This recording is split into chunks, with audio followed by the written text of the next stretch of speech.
Hola, ¿qué tal amigos? Me alegra mucho estar con ustedes, acompañándolos al iniciar este año. Y precisamente hemos querido realizar este evento en gratitud y también en una palabra que acompañe este nuevo año. Qué bueno entonces que lo vivamos y le entreguemos al Señor esto, que le pidamos que nos regale la luz de su Espíritu para que sea Él el que hable y también para que tú, que me estás acompañando, viendo y escuchando, puedas abrir el corazón y Dios haga una obra grande en ti. Miren, lo primero que yo pensaba cuando les quería compartir este mensaje es que, claro, estamos iniciando un nuevo año lleno de expectativas, lleno de sueños, lleno de ilusiones, de propósitos, que es lo común de este tiempo que nosotros estamos viviendo. Iniciar un nuevo año es la oportunidad de hacernos nuevos propósitos, de confiar, de creer, de esperar.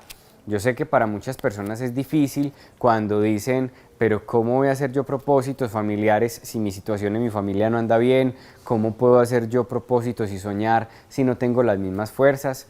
Lo primero que nosotros tenemos que tener muy claro es que en Dios siempre hay esperanza. Él nos ayuda a mantener la esperanza encendida, Él es el que nos anima, Él es el que nos lleva a creer que las cosas siempre pueden ser mejor, que todo en Él siempre es nuevo. Por eso, de entrada, si vas a escuchar esta reflexión, escúchala con ojos y con oídos de esperanza, de decir, realmente es posible vivirlo si lo vivo de la mano del Señor, porque para Él nada hay imposible.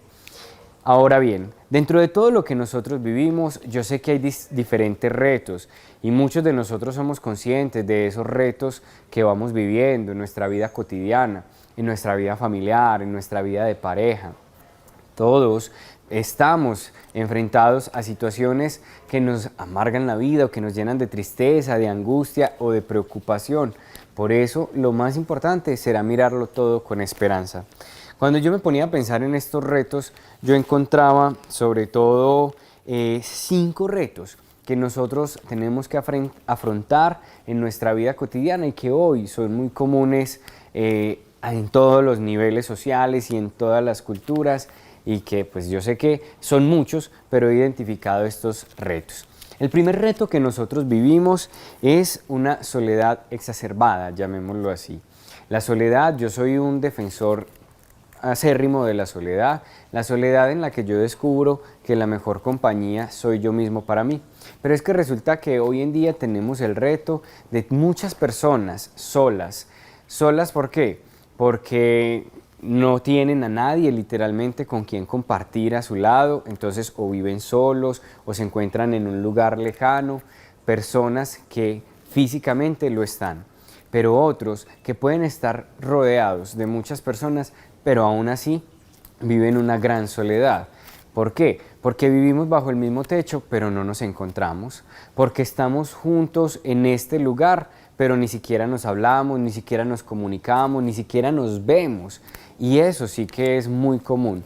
Personas profundamente solas que pueden estar rodeados de otros, incluso con muchos contactos en sus redes, en el celular, pero a veces no tienen a quién abrirle el corazón, con quién contar, en un momento en que simplemente necesitan ser escuchados.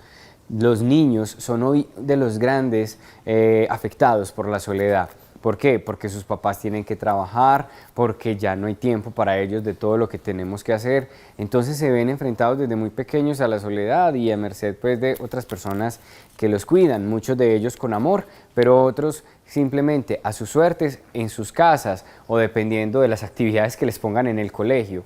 Entonces ahí estamos viendo también una gran crisis en los niños y en los adolescentes que desde muy temprana edad ya les toca enfrentarse a muchas realidades solos porque no cuentan con la compañía de sus padres o de su familia. Qué gran reto entonces nosotros cuando vivimos la soledad y qué pasa cuando uno se siente solo, termina tomando malas decisiones, ¿cierto? Porque yo, por llenar un vacío, por sentirme acompañado por alguien, qué pena la expresión, le digo que sí a cualquier persona. Entonces, como tengo ese vacío de compañía, llega esta persona que me pinta pajaritos en el aire, llega esta persona que me habla muy bonito, pero que yo sé que no me conviene, o incluso que me va a hacer daño, porque tiene una relación, o porque incluso yo sé que me habla con mentiras, pero como tengo ese vacío de la compañía, entonces termino aceptando o accediendo a sus pretensiones, y eso sí que hace mucho daño. Entonces, esa soledad va trayendo un montón de cosas en nuestra vida. A los jóvenes, a los adolescentes, terminan aceptando el consejo de otras personas que solamente piensan en sacar beneficio, por ejemplo, con la venta de drogas o de hacerles unas ofertas que terminarán afectando su desarrollo como seres humanos. Entonces, prestémosle atención porque ese es un gran reto que tenemos nosotros actualmente.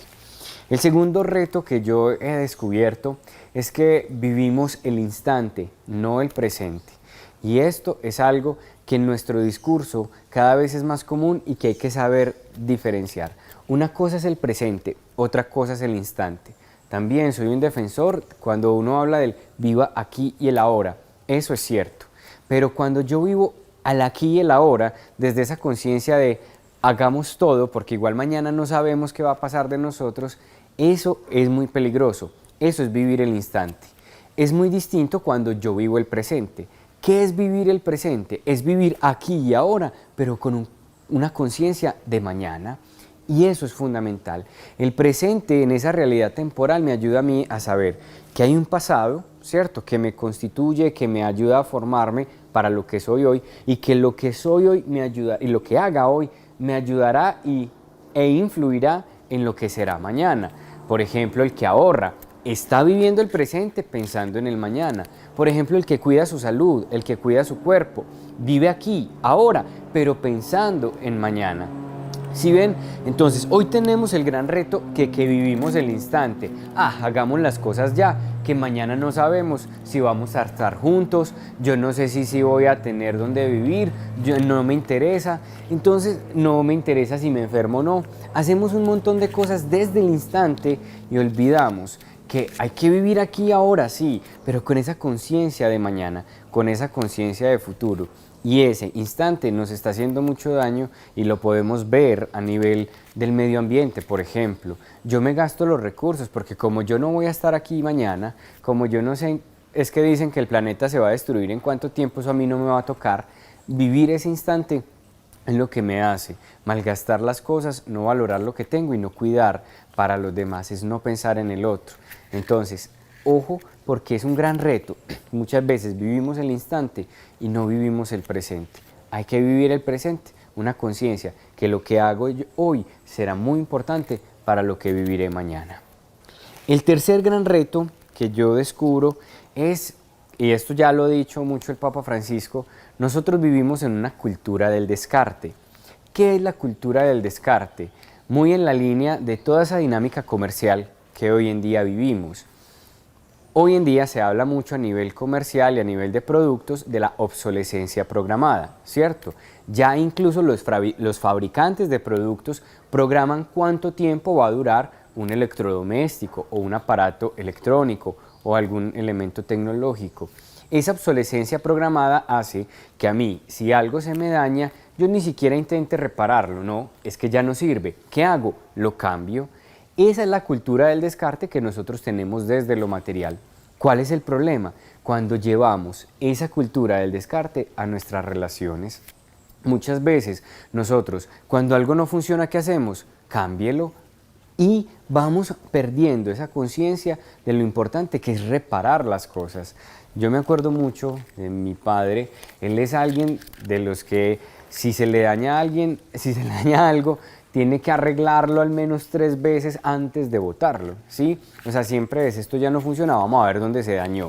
Entonces empieza a revisar, lo abre, lo destapa, así no sea pues un gran conocedor, pero siempre piensa como primero en cómo se puede reparar. Esto es muy interesante cuando yo veo así la vida o cuando yo veo así las relaciones. ¿Por qué? Porque si algo no funciona, antes de yo descartarla, antes de yo echarlo a la basura, antes de bajarme del barco, qué bueno pensar, bueno, ¿esto por qué no está funcionando? ¿Qué necesita que arreglemos? ¿Qué cosita hay que ajustarle?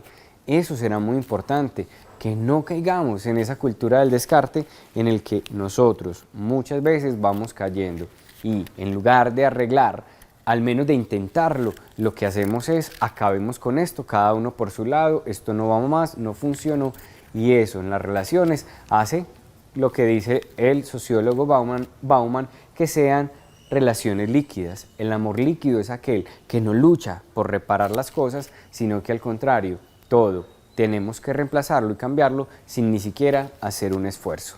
Ojo con ese tercer reto, que es la cultura del descarte. El cuarto reto que nosotros podemos evidenciar es un desconocimiento propio muy grande que tenemos de nosotros mismos. Miren, no nos conocemos. Vivimos a veces tan hacia afuera que yo no me conozco. Y cuando no me conozco, empiezo yo a desconocer para qué soy bueno, qué es todo lo que tengo por dar, qué quiero y para dónde voy. Son preguntas fundamentales que tenemos que hacernos nosotros en la vida. ¿Tú qué quieres? ¿Para dónde vas? ¿Para qué eres bueno? ¿Qué es todo lo que tienes por dar? Si yo no me conozco, yo no sabré darle respuesta a eso. ¿Usted qué quiere? Yo no sé. ¿Usted para dónde va? Yo no sé. Entonces, ese yo no sé es muestra de un desconocimiento propio. Y cuando yo no me conozco, ¿cómo voy a hacer para trabajar por aquellas cosas que quiero? Es muy importante que nosotros nos conozcamos y ojo con ese reto. Repito, que vivimos tan hacia afuera, tan conectados hacia afuera y poco comunicados hacia adentro con nosotros mismos. Y es muy importante pensar en esto, porque en la medida en que yo me conozco, sabré qué quiero, sabré para dónde voy, sabré para qué soy bueno.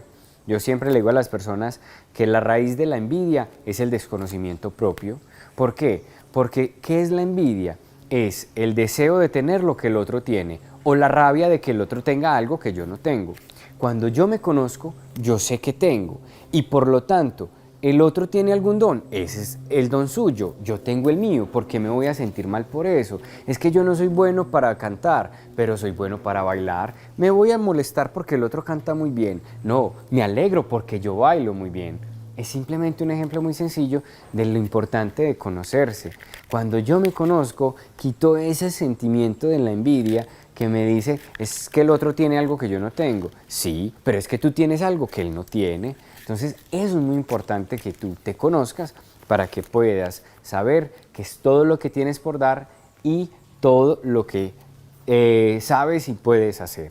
Entonces, un reto muy grande es el desconocimiento propio y será muy importante que pensemos en ello.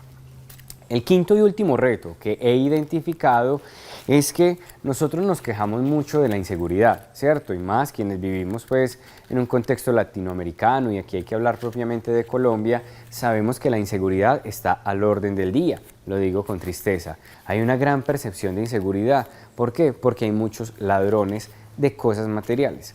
Pero hay unos enemigos que yo a veces digo son incluso más comunes que los ladrones que te roban el celular o algún dinero. Son los que roban la paz, roban la alegría y roban la esperanza.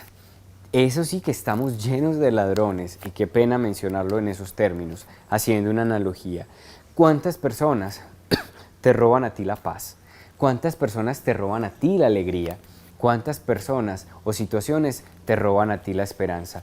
¿Y sabes qué es lo peor? Que nos dejamos robar. Sí, yo muchas veces me dejo robar esa alegría por cualquier situación, o me dejo robar la paz, o me dejo robar la esperanza, o me dejo robar mis sueños y termino cediendo ante esos ladrones, y a veces soy yo como que, vea, se los entrego, ni siquiera lucho por esos sueños, por esa alegría, por esa esperanza.